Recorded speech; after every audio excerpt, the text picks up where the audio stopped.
One of the more picturesque places to shoot a sunrise in Mason County is along Old US 31 highway at the first bridge, shooting east as the sun is rising. And I've shot several photos there. It's always intriguing. You never know what you're going to encounter. You might see deer, fish, different wildlife, and if the sunrise is great and you get clouds, it's going to be world class.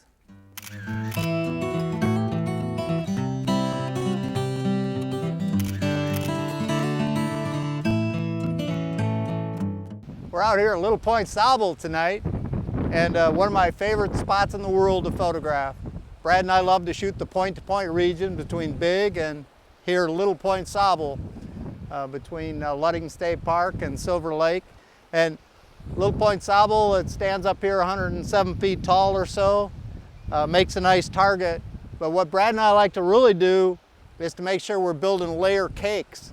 So what's more important than that lighthouse is the foreground in front of us. So what we're trying to do tonight is get this dune grass to be one of the layers, the lower layer of this cake or front layer, and then middle ground, and then background, and then even the clouds. We say clouds are our friends. So all those layers have to fit together. And so what we're doing is we're trying to have a really nice, exquisite foreground layer and tie that into the background. And that's how you really make these strong lighthouse images.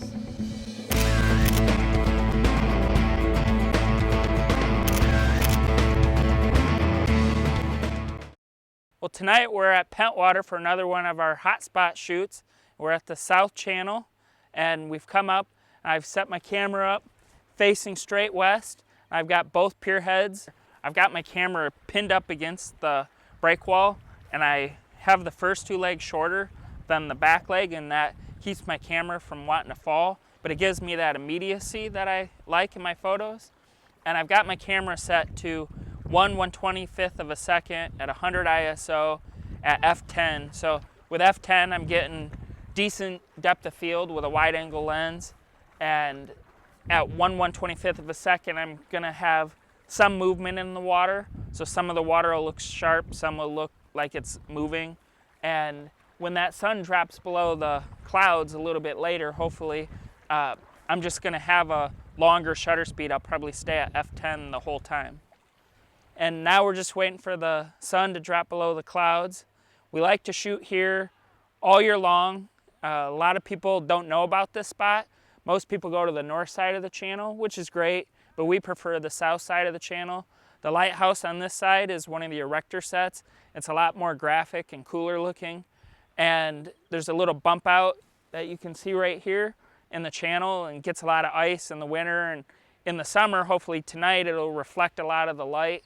So hopefully tonight, when the sun drops below the clouds, this railing right in front of us and all this water will get some cool reflections, and the lighthouse will be a silhouette.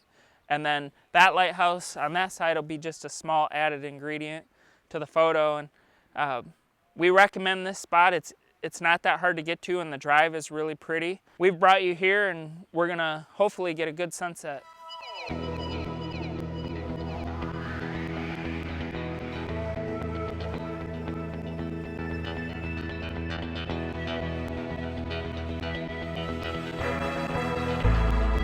Well, tonight was the proof that it's all about the magic light. We waited here for 2 hours for that sun to get below the clouds, and when it did, it just erupted in color, and it was fantastic. And our photos went from good to great, and it's all about the light. We chase the light, and sometimes we get lucky like we did tonight, but more often than not, we don't, but we keep coming back.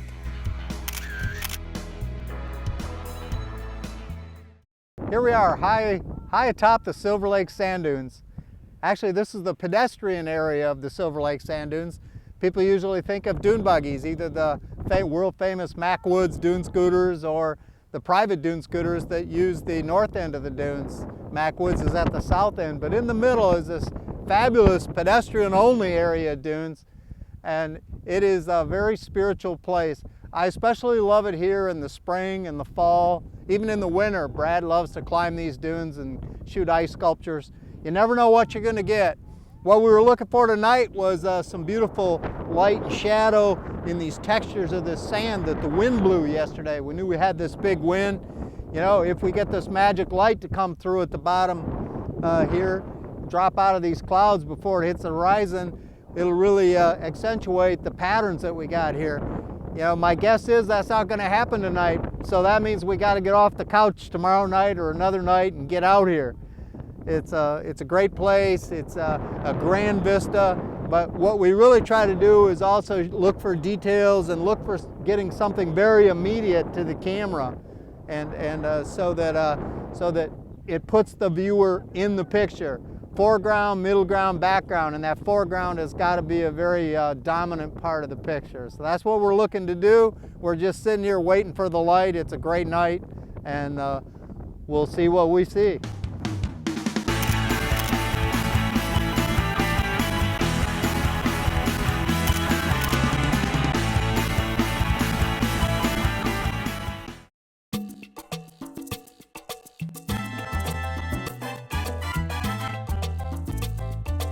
Another one of my favorite spots to shoot is right at the center of Stearns Beach, right on the water's edge. And one of the best photos I've ever taken is day 299, which I shot in that spot. And I've also shot several sunset without any lighthouse or car ferry in that location. And one reason I like it is it's easy to get to.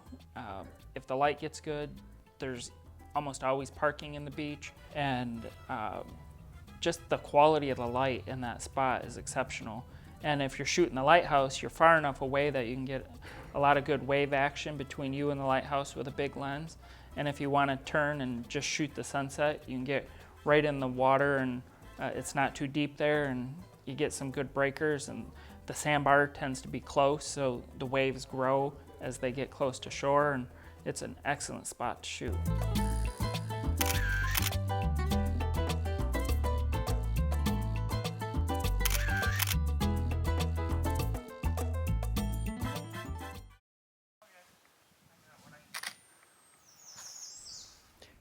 During our year of photographing for our book, Ludington State Park, Queen of the North, I discovered this eyeball tree, I call it.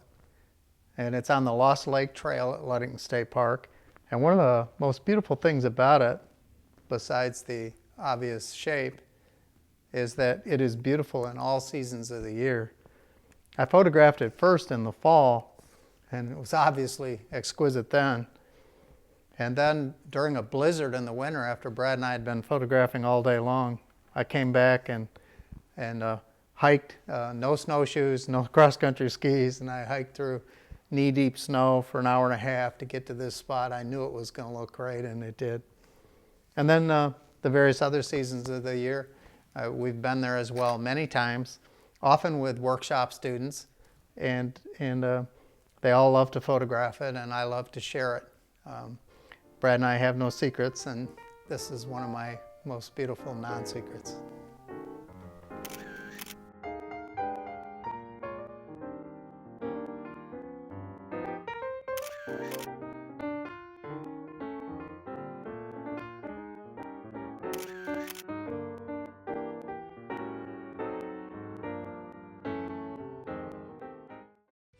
My dad and I are huge fans of the SS Badger, and a great place to shoot her as she's leaving the harbor is the rocks right near the end of the Ludington North Breakwater Light.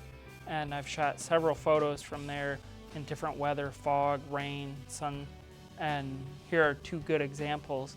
And you can get out on the rocks, you gotta do it cautiously, wear a life jacket if you can, and have fun doing it.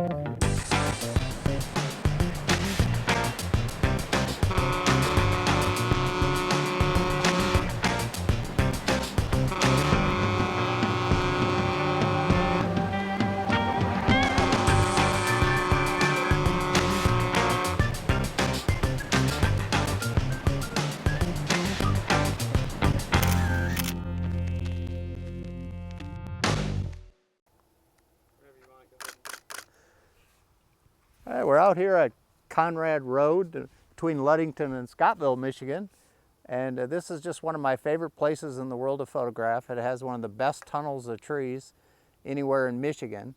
And the trees are on the Polson farm. They own the land each side of the road, and it's just a beautiful place. And you'll notice we have to maintain situational awareness while shooting in this particular spot because I'm on the double yellow line here. And so that's one of the things with shooting photography along roadsides or in the country or on the road, is we always want to make sure we're paying attention to what we're doing while we're paying attention to making images. This is a fantastic spot all year long, particularly of course in the fall, but I also have made many fantastic winter shots. And today we've just got a nice kind of a storm light, a little bit of a magic light that's occurred here tonight that has to do with a weather front moving in, and so we're able to make a picture that has some nice layers of shadow and light, and really gives you that tunnel effect with the image, I think. So I like it a lot, and it's not as colorful as the fall, but it's a nice nice image.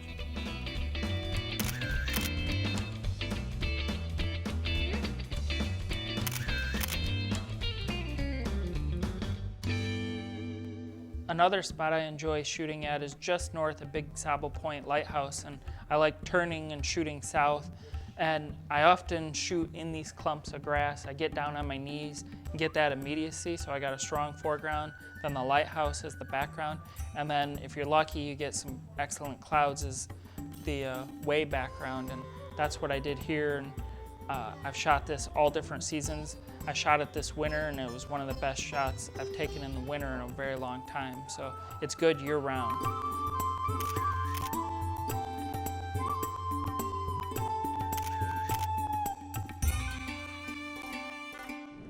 We're out here on the Ludington South Breakwater, one of my favorite places to shoot. It's close to where I've lived for the last 14 years, and I can scoot out here in a hurry.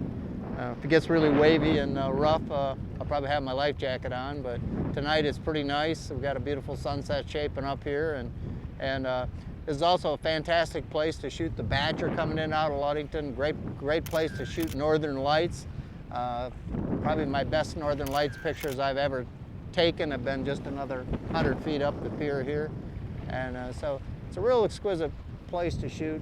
Nice foundation. It's a pretty safe place to shoot. If you just watch the weather, you shouldn't be going out here if the waves are breaking over the pier. But if it's good, bring your tripod, hang out, watch the light change. It's going to be a good time.